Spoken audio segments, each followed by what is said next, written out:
Hello friends, welcome to our channel Study Addicted Academy. My name is Umesh और इस video में हम discuss करेंगे multiple choice questions on Indian polity and international relation. और ये specially prepared test series है for UPSC as well as other state PSC examinations, SSC, banking as well as other competitive examinations.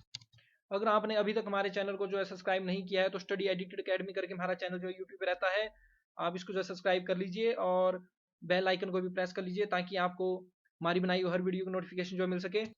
This is a part 23 of this series. So far हमने 220 जो है बहुत valuable question जो है discuss कर लिए हैं और लगातार इस रीजन से जो है क्वेश्चन जो है पूछे जाते हैं इंडियन पॉलिटी से।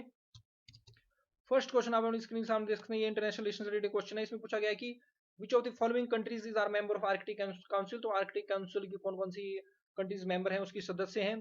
तो देखिए फिनलैंड और स्वीडन जो है आपको जो है इस लिस्ट में मिलेंगे। जापान जो है आर्कटिक काउंसिल की मेंबर नहीं है, जापान का कोई भी लेना देना आर्कटिक में नहीं है। तो राइट आंसर हो जाएगा हमारे पास सेकंड एंड थर्ड ओनली, क्योंकि आपसे पूछा गया कि करेक्ट आपने देखना है। आर्कटिक काउंसिल देखिए कंसिस्ट करती है 8 आर्कटिक स्टेट्स। इसमें आपको कनाडा देखने को मिलेगा, Denmark, Finland, Iceland, Norway, Russia, Sweden and US. और ये जो आर्कटिक स्टेट्स हैं इनके पास जो टेरिटरी रहती है within the territory thus carries the role as a stewards of the regions. और ये इनकी जो नेशनल जुडिक्शन है और इंटरनेशनल लॉ गवर्न करते हैं land surrounding the Arctic ocean and its members. और देखिए इंटरनेशनल लॉ जो है ये डिफाइंस करता है फोर ग्लोबल कॉमन्स। ये बहुत इंपॉर्टेंट चीज है कि फोर ग्लोबल कॉमन्स कौन सी इंटरनेशनल लॉज के तहत होते हैं, अंतरराष्ट्रीय कानून के तहत। तो इसमें आप ध्यान रखना हाई सीज, जो हमारे हाई सीज हैं, जो बड़े सीज हैं जैसे अटलांटिक हो गए, पैसिफिक हो गए।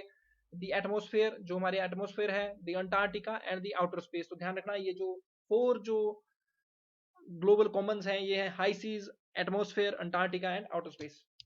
आपके और नॉलेज के लिए देखिए मैं आपको विकिपीडिया के पेज पे ला चुका हूँ। आर्कटिक काउंसिल देखिए, आर्कटिक काउंसिल देखिए एक high level inter governmental forum है जो कि एड्रेस करेगा issues face by the Arctic governments and indigenous peoples of the Arctic. और 8 कंट्रीज जिनकी सोवरेनिटी रहती है over the lands within the Arctic circle, ये कंस्टिट्यूट करेंगे आपका Canada, Denmark, Finland, Iceland, Norway, Russia, Sweden and US. और ये जो आर्कटिक काउंसिल है इसकी फॉर्मेशन हुई थी सितंबर 1996 को ओटावा में। ये जो है डिक्लेरेशन हुई थी। Ottawa is the capital of Canada. और ये देखिए गवर्नमेंटल ऑर्गेनाइजेशन है और इसका पर्पस है for promoting cooperation, coordination and interaction among the Arctic states with the involvement of Arctic indigenous communities. और हेडक्वार्टर आपके इसको देखने को मिलेंगे इसके आपको ट्रोम्सो, नॉर्वे में। और ये 8 कंट्रीज के मेंबर हैं। एक बार आर्कटिक को आप जो है मैप में देख लीजिए, ये रही हमारी धरती और this is our loving India. तो हम नॉर्थ की तरफ जाएंगे तो हमें यहाँ पर देखने को मिलेगा आर्कटिक ओशियन। थोड़ा सा मैं जूम आपके लिए यहाँ पर कर देता हूँ तो किस तरह से आर्कटिक काउंसिल बढ़ती है। देखिए तो रशिया आर्कटिक काउंसिल का मेंबर है, नंबर 1। रशिया कैपिटल है मॉस्को। नंबर 2 है हमारे पास फिनलैंड, फिनलैंड की कैपिटल रहेगी हेलसिंकी, ये भी इसका मेंबर रहेगा क्योंकि आर्कटिक ओशियंस को ये जो है इस तरह से टच करते हैं। थर्ड वन रहेगा स्वीडन, स्वीडन की कैपिटल है Stockholm. And fourth one is Norway, Norway capital रहेगी ओस्लो, ओस्लो में जो है नोबेल पीस प्राइज दिए जाते हैं। उसके बाद फिफ्थ कंट्री रहेगी इसमें आइलैंड। अगर मैं आइलैंड पे जो है आपके लिए जूम कर दूं तो इसकी कैपिटल हमें देखने को मिलेगी रिकजविक। उसका ग्रीनलैंड, ग्रीनलैंड जो है टेरिटरी रहती है डेनमार्क की, इसलिए सिक्स कंट्री जो इसकी मेंबर रहेगी दैट इज ग्रीनलैंड। और सेवन जो कंट्रीज की जो मेंबर रहेगी आर्कटिक काउंसिल की, दिस इज कनाडा, ये रहेगी सेवंथ कंट्री। कनाडा कैपिटल है ओटावा। और यहाँ पर ये रहेगा अलास्का, और अलास्का ये जो है आपकी टेरिटरी रहेगी यूएसए की, तो इसलिए भी आर्कटिक काउंसिल के जो है मेंबर रहते हैं। तो ध्यान रखना आपने, यूएसए हो गया, कनाडा हो गया, Denmark, island, Norway, Finland, Sweden, Russia, ये जो है मेंबर्स हैं हमारे आर्कटिक काउंसिल के। और नॉर्वे में हमें ट्रोम्सो में जो है इसके हेडक्वार्टर देखने को मिलेंगे, दिस इज नॉर्वे, नॉर्वेजियन सी के साथ। और अगर नॉर्वे में हम इस तरह से जूम करें तो ये रहेगा ट्रोम्सो, जहां पर आपको हेडक्वार्टर देखने को मिलेंगे आर्कटिक काउंसिल की। एक और मैप आपकी अंडरस्टैंडिंग के लिए, तो देखिए रहा आर्कटिक रीजन। तो देखिए नंबर 1 कंट्री हमारे पास रशिया, रशिया कैपिटल मॉस्को, ये इसकी मेंबर रहेगी। दूसरा अलास्का, अलास्का ही यूएसए का। नंबर 2 कंट्री हो जाएगी USA, USA capital Washington, Washington में आपको वर्ल्ड बैंक और आईएमएफ के हेडक्वार्टर देखने को मिलेंगे। और थर्ड वन इज कनाडा, और कनाडा की जो capital is Ottawa. Fourth one is Denmark, Denmark का जो ग्रीनलैंड जो रीजन है इसको टच करता है, इसलिए भी इसका मेंबर है। और डेनमार्क कैपिटल होगी कोपेनहेगन। और फिफ्थ कंट्री है हमारी आइलैंड, रिजयकेविक इसकी जो है कैपिटल रहेगी। सिक्स कंट्री हम रहेगी नॉर्वे, नॉर्वे कैपिटल रहेगी ओस्लो, और ट्रोम्सो में इसका हेडक्वार्टर रहेगा। सेवंथ कंट्री है स्वीडन, कैपिटल स्टॉकहोल्म। और स्टॉकहोल्म में जो है बाकी सारे सारे जो है नोबेल प्राइज दिए जाते हैं, लेकिन नोबेल पीस प्राइज आपने नॉर्वे कैपिटल ओस्लो में दिया जाता है। और एट्थ कंट्री रहेगी फिनलैंड, और फिनलैंड की कैपिटल रहेगी हेलसिंकी। नेक्स्ट क्वेश्चन आप स्क्रीन के सामने देख सकते हैं, बहुत important organisation Indian ocean Commission के बारे में पूछा गया और पूछा गया कि कौन कौन सी कंट्रीज जो है इंडियन ओशन कमीशन की जो है मेंबर है। देखिए सबसे पहले आपने एक अंडरस्टैंडिंग अपने माइंड में ये क्रिएट करनी है कि ये जो इंडियन ओशन कमीशन है, ये देखिए पहली बात तो ये है कि ये जो है इंटर गवर्नमेंटल जो है एक ऑर्गेनाइजेशन है, यानी कि एक गवर्नमेंटल ऑर्गेनाइजेशन है डिफरेंट कंट्रीज की, उनके द्वारा ऑर्गेनाइजेशन जो बनाया गया है, तो इंटर गवर्नमेंटल ऑर्गेनाइजेशन है और ये लिंक्स करेगा। बहुत ही इंपॉर्टेंट चीज, ये कीवर्ड आपने इंडियन ओशन कमीशन से रिलेटेड ध्यान रखना है, जो अफ्रीकन जो इंडियन ओशियन जो कंट्रीज हैं उनको ये लिंक करता है, उनको ये यूनाइट करता है। और इसके मेंबर्स में आपने ध्यान में रखना है, इसके मेंबर्स हैं हमारे पास कोमोरोस, मेडागास्कर, मॉरिशस, रियूनियन जो आइलैंड है जो कि फ्रांस का जो रीजन है, इसलिए इंडियन ओशन कमीशन का जो फ्रांस भी हमारा मेंबर हो जाता है, क्योंकि रियूनियन जो इनकी जो टेरिटरी है, ओवरसीज टेरिटरी, ये जो है इंडियन ओशन रीजन में जो है रहती है। और लास्ट कंट्री इज सीएचएलएस। तो देखिए यहाँ पर जो मॉरिशस और सीएचएलएस है ये इंडियन ओशन कमीशन के मेंबर है। मालदीव्स इंडियन ओशन कमीशन का मेंबर नहीं है, इंडिया इंडियन ओशन कमीशन का मेंबर नहीं है। तो राइट आंसर हमसे पूछा गया करेक्ट, तो राइट आंसर हो जाएगा first and second is right. आपको और एडिशनल नॉलेज प्रोवाइड करने के लिए हम जो है विकिपीडिया पेज के ऊपर है इंडियन ओशन कमीशन से रिलेटेड। तो देखिए इंडियन ओशन कमीशन जो है एक इंटर गवर्नमेंटल ऑर्गेनाइजेशन, यानी कि डिफरेंट कंट्रीज की गवर्नमेंट्स के द्वारा इसको बनाया गया है और ये लिंक्स करता है अफ्रीकन इंडियन ओशन नेशन को। इसमें देखिए कंट्री आ जाएगी Comoros, Madagascar, Mauritius, reunion. Reunion जो आइलैंड्स है ये ओवरसीज रीजन रहता है फ्रांस का एंड सीएचएलएस। और 7 इसमें ऑब्जर्व रहेंगे चाइना, ईयू, फिर हमारे पास सोवनोडो, Malta, India, Japan and UN. India, Japan और यूएन इसके ऑब्जर्व बने थे 2020 में। और आईओसी इंडियन ओशन कमीशन 1982 में जो है क्रिएट किया था। और पोर्ट लुइस जो कि कैपिटल है मॉरिशस की, यहाँ पर आपको इसके जो हेडक्वार्टर जो देखने को मिलेंगे। इस तरह आप देखते हैं 1982 में ये क्रिएट हुआ था। पोर्ट लुइस मॉरिशस में इसका हेडक्वार्टर है। कोमोरोस, मेडागास्कर, मॉरिशस, यूनियन और सीशेल्स इसके जो है मेंबर्स हैं। और फ्रेंच इसकी जो है एक जो ऑफिशियल जो है लैंग्वेज है। अगर हम इस तरह से नीचे जाएं तो यहाँ पर देखिए आपको एक और एडिशनल इन्फॉर्मेशन मिलेगी कि 2020 में इंडिया, जापान और यूएन जो इसके जो है ऑब्जर्वर मेंबर्स जो है बने थे। तो देखिए ये हमारा प्यारा भारत और ये धरती, और यहाँ से हम अफ्रीकन नेशन की तरफ जाएंगे। This is Indian ocean. तो ये अफ्रीकन नेशन जो कि इंडियन ओशन के पार्ट है, जिसमें हमारे पास आ जाएगा देखिए मेडागास्कर। मेडागास्कर की कैपिटल रहेगी अंटानानारिवो।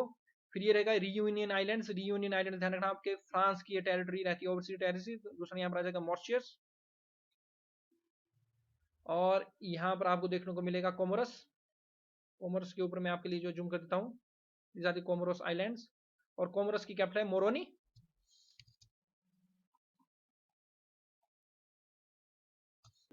ये जो मेयोटी आपको ये जो टेरिटरी दिख रही है, ये अगेन बिलोंग्स टू फ्रांस। तो फ्रांस की देखिए इस तरह से काफी बहुत सारी ओवरसीज टेरिटरी हमें फ्रांस को देखने को मिलती है, जैसे यहाँ पर यूनियन हो गई।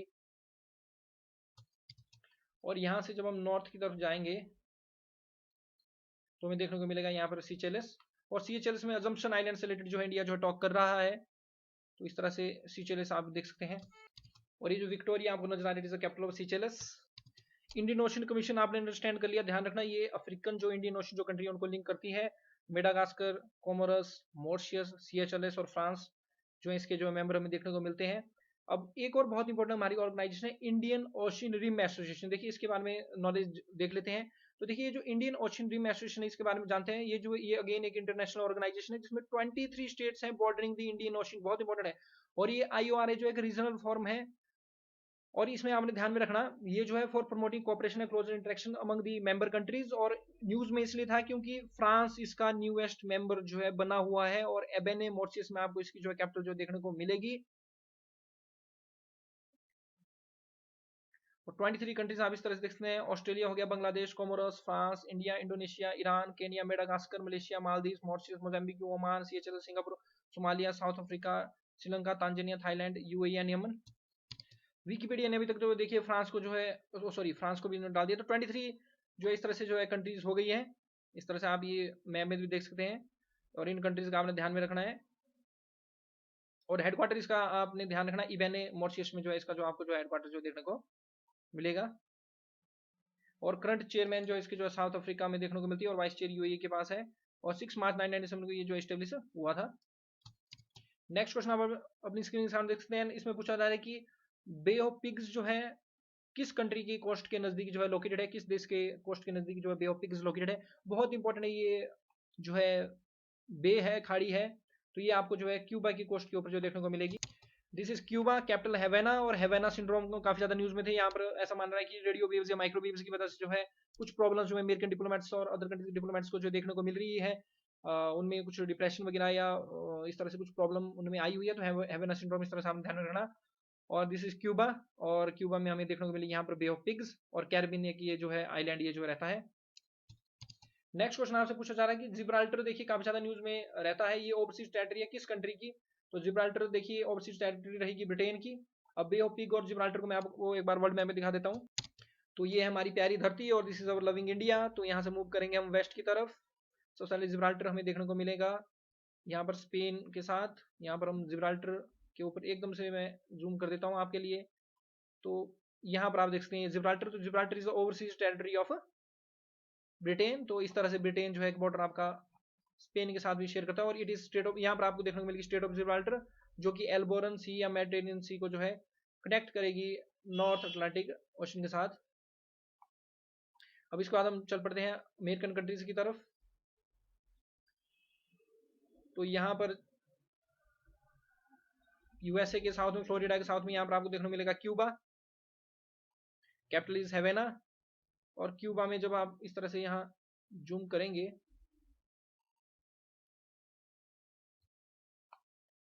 तो दिस बे ऑफ पिग्स। तो बे ऑफ पिग्स आपको इस तरह से देखने को मिलेगी। नेक्स्ट क्वेश्चन आप अब इसके बाद देखते हैं, इमरजेंसी रिलेटेड क्वेश्चन फ्रेम किया गया है। इसमें यह पूछा गया कि इनमें से कौन सा, नीचे दिए गए ऑप्शन में से कौन सा ग्राउंड नहीं है for the proclamation of national emergency under the constitution. देखिए नेशनल इमरजेंसी हमारी डिक्लेयर हो सकती है वार, अगर युद्ध हो जाए। युद्ध देखिए हमारी कंट्री में प्रेसिडेंट डिक्लेयर कर सकते हैं किसी कंट्री के साथ, और अगर हमारे प्रेसिडेंट जो वार डिक्लेयर नहीं करते हैं और कोई कंट्री मान लीजिए किसी कंट्री ने हमारे ऊपर अटैक किया हुआ है और हमारी कंट्री ने उसके ऊपर वार डिक्लेयर नहीं किया हुआ है अभी तक, तो उसको जो एक्सटर्नल एग्रेशन बोल देते हैं।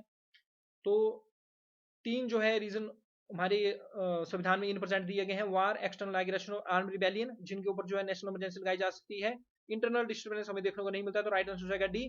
देखिए हुआ क्या कि 1975 में जो इमरजेंसी लगी, नेशनल इमरजेंसी लगी इंदिरा गांधी जी के टाइम पे, उसमें इंटरनल डिस्टर्बेंस का यूज किया गया, और पहले हमारे संविधान में इंटरनल डिस्टर्बेंस वर्ड जो है मेंशन था, आर्म रिबेलियन नहीं था।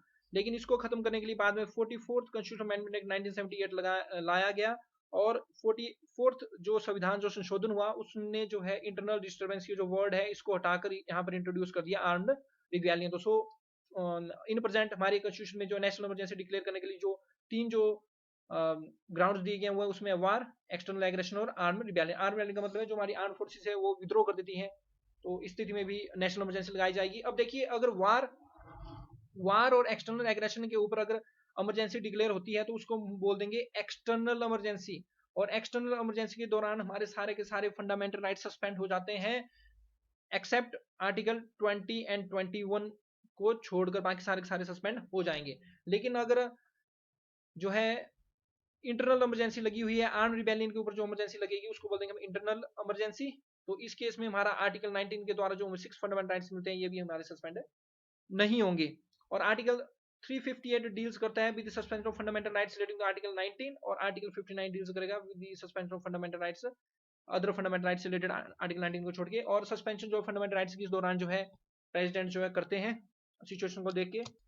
और नेशनल इमरजेंसी का आपने ध्यान में रखना, प्रेसिडेंट ने जब प्रोक्लेम कर दी इन तीन ग्राउंड्स के ऊपर इमरजेंसी, प्रेसिडेंट आफ्टर जब प्रेसिडेंट को रिटर्न रिकमेंडेशन जो है कैबिनेट से मिलेगी हेडेड बाय द पीएम, तभी प्रेसिडेंट जो है नेशनल इमरजेंसी डिक्लेयर कर सकते हैं। और जो मान लीजिए प्रेसिडेंट ने नेशनल इमरजेंसी प्रोक्लेम कर दी, उसकी घोषणा कर दी, उसके बाद विद इन 1 मंथ वो जो है पार्लियामेंट में जो है इंट्रोड्यूस हो जानी चाहिए, और 1 मंथ के अंदर by special majority that is 2/3 of members present and voting and more than the membership, more than the half of the membership house के द्वारा, दोनों हाउसेस के द्वारा जो है पास होनी चाहिए। अगर वो इस टाइम पीरियड में पास नहीं होती है, अगर इस दौरान ये उसको पास नहीं करते हैं तो इमरजेंसी खत्म हो जाएगी, इसको ये जो है डिसअप्रूव भी कर सकती है। और मान लीजिए इमरजेंसी जब फोर्स में होगी तो 6 मंथ्स का एक टाइम के ऊपर जो है कार्यकाल होता है। लेकिन जब इसको जो है रोकना है तो इमरजेंसी को खत्म करने के लिए जो रेजोल्यूशन है वो सिर्फ और सिर्फ जो लोकसभा में ही पास हो सकती है, और वो जो है सिंपल मेजोरिटी से जो है पास होगी। अगर मान लीजिए लोकसभा पास कर देती है रेजोल्यूशन की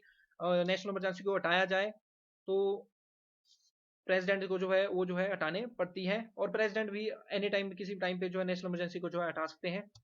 सो फार हमारी कंट्री में 3 ही बार जो है नेशनल इमरजेंसी लगी हुई है, one during 1962 India China war, उसके बाद 1971 इंडिया पाकिस्तान वार, और उसके बाद 1975 1962 और 1971 में जो इमरजेंसी लगी थी, it is on the ground of war और एक्सटर्नल एग्रेशन, और बाद में जो 1975 में लगी वो इंटरनल डिस्टर्बेंस के ऊपर लगी थी।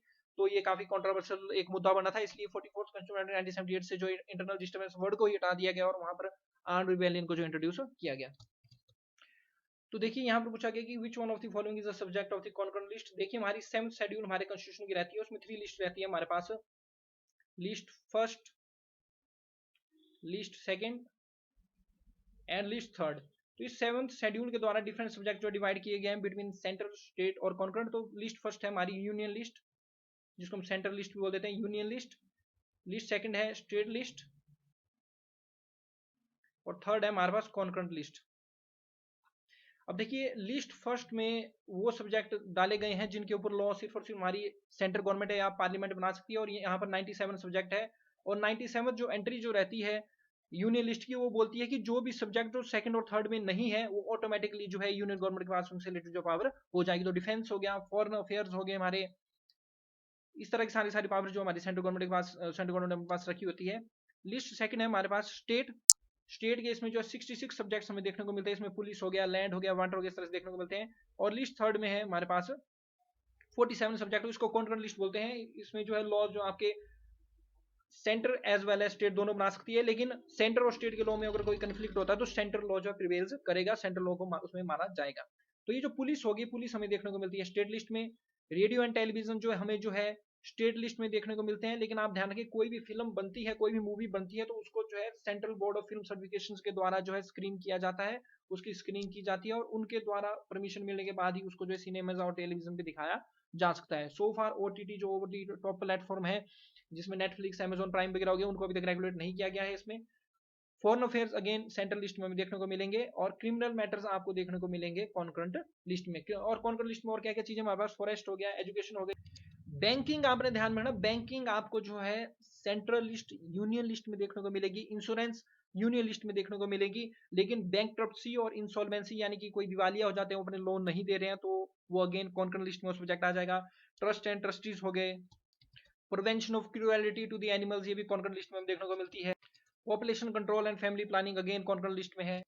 इलेक्ट्रिसिटी हो गई, बॉयलर्स हो गए, फैक्ट्रीज हो गए, प्राइस कंट्रोल हो गई, acquisition and requisition of property हो गई, स्टैम्प ड्यूटीज हो गई। यूनियन लिस्ट में हमें देखने को मिलती है हमारी arm forces, Indian navy, air force हो गई, पैरामिलिट्री फोर्सेज हो गई, सीबीआई हो गई, हमें सेंट्रल लिस्ट में देखने को मिलेगी। फॉरेन अफेयर्स हो गए हमारे, डिप्लोमेटिक और कंसुलर ट्रेड रिप्रेजेंटेटिव हो गए, यूनाइटेड नेशन ऑर्गेनाइजेशन जो भी वर्क हो गया वो सेंट्रल लिस्ट में है। वार एंड पीस हो गई, foreign जुडिक्शन, citizenship again central list का कंसेप्ट है। रेलवेज आपको सेंट्रल लिस्ट में देखने को मिलेगी, शिपिंग एंड नेविगेशन हो गई, हमारे पोर्ट्स हो गए, एयरवेज हो गए, एयरक्राफ्ट हो गए, post and telegraphs, foreign loans, हमारी कंट्री कोई फॉरेन लोन ले रही है, RBI, banking, insurance, stock exchange हमारे सेंट्रल लिस्ट में है। सेंसस अगेन ध्यान रखना, जनगणना जो सेंसस होती है वो सेंट्रल गवर्नमेंट के द्वारा जो कंडक्ट करवाई जाती है। स्टेट लिस्ट में ध्यान रखना, पब्लिक ऑर्डर, पुलिस, ये जो है हमें स्टेट लिस्ट में मिलने को देखने को मिलती है, लेकिन जो यूनियन टेरिटरी है दिल्ली की, उनको जो है पब्लिक ऑर्डर और पुलिस उनके स्टेट लिस्ट में नहीं दी गई है उनसे, ये अगेन यूनियन गवर्नमेंट के पास रहती है दिल्ली की जो पब्लिक ऑर्डर और पुलिस है। लैंड हो गया, प्रिजनर्स हो गए, लोकल सेल्फ गवर्नमेंट होगी, लोकल सेल्फ गवर्नमेंट के इलेक्शंस हो गए, इंटॉक्सिकेंट जो भी लिक्वर्स हो गए, डिसेबल्ड पर्सन को जो भी लिफ्ट वगैरह प्रोवाइड करनी है, बुरियस और बुरियस ग्राउंड्स हो गए, ग्रेवेल्स वगैरह हो गए, हमारे गेवेल्स वगैरह हो गए, agriculture, water, fisheries, gas and gas works हो गए, सारे के सारे स्टेट लिस्ट में। मार्केट्स एंड फेयर्स, इन्स और इनकीपर्स हो गए, जो भी बार वगैरह हमारी स्टेट में चलते हैं वो स्टेट लिस्ट में होंगे। बैटिंग और गैम्बलिंग भी स्टेट लिस्ट का कंसेप्ट है। लेकिन नेक्स्ट क्वेश्चन काफी इजी है, इसमें पूछा गया कि आर्टिकल 371 बी जो है स्पेशल प्रोविजन कंटेन करता है with which of the following state. तो 371 बी में स्पेशल प्रोविजन आपको देखने को मिलेंगे आसाम से रिलेटेड, आसाम से रिलेटेड है 371 बी। नागालैंड से रिलेटेड रहेगा 371 ए। मणिपुर से रिलेटेड हमारा 371 सी। महाराष्ट्र एंड गुजरात से रिलेटेड है सिंपली 371। तो ध्यान रखना आपने, आर्टिकल 371 है special provision related to Maharashtra and Gujarat. Article 371 A में आ जाएंगे हमारे पास नागालैंड से रिलेटेड, 371 बी में असम से रिलेटेड, 371 सी में मणिपुर से रिलेटेड, 371 डी में तेलंगाना से रिलेटेड, 371 ई में आंध्र प्रदेश में सेंट्रल यूनिवर्सिटी खोलने से रिलेटेड, 371 डी आपने देखना आंध्र प्रदेश और नागालैंड दोनों से रिलेटेड है, 371 ई में सेंट्रल यूनिवर्सिटी आंध्र प्रदेश से रिलेटेड प्रोविजन है, 371 एफ सिक्किम से रिलेटेड है, 371 G special provision regarding Mizoram, 371H Arunachal Pradesh, 371I Goa. Next देखिए आपसे क्वेश्चन पूछा जा रहा है कि which one of the following is not include in the state list in the constitution of India. तो इनमें से कौन स्टेट लिस्ट में नहीं है? तो देखिए पुलिस स्टेट लिस्ट में है, law and order state list में है, प्रिजन स्टेट लिस्ट में, क्रिमिनल प्रोसीजर कोड ये जो रहते हैं ये जो है आपके कॉन्करेंट लिस्ट में आपको देखने को मिलेंगे। नेक्स्ट क्वेश्चन आपसे पूछा जा रहा है कि कौन सा पेयर जो करेक्टली मैच्ड नहीं है। तो फर्स्ट देखिए कॉन्करेंट लिस्ट में देखने को मिलेगी एजुकेशन कॉन्करेंट लिस्ट में। स्टॉक एक्सचेंजेस हमें जो है यूनियन लिस्ट में देखने को मिलते हैं, ये करेक्टली मैच्ड नहीं है। Post office savings bank again union list में, और public health again state list में देखने को मिलती है। तो स्टॉक एक्सचेंज का ध्यान रखना, ये आपको यूनियन लिस्ट में देखने को मिलेंगे। नेक्स्ट क्वेश्चन आपसे पूछा गया जा रहा है कि which of the following matters covered under the list first है हमारी union list of the constitution of India. तो देखिए फोन लोन्स जो है यूनियन लिस्ट में है, एटॉमिक एनर्जी यूनियन लिस्ट में है, इंश्योरेंस यूनियन लिस्ट में है, लेकिन पब्लिक हेल्थ जो आपको स्टेट लिस्ट में देखने को मिलेगी। तो राइट आंसर हो जाएगा B, first second and third correct.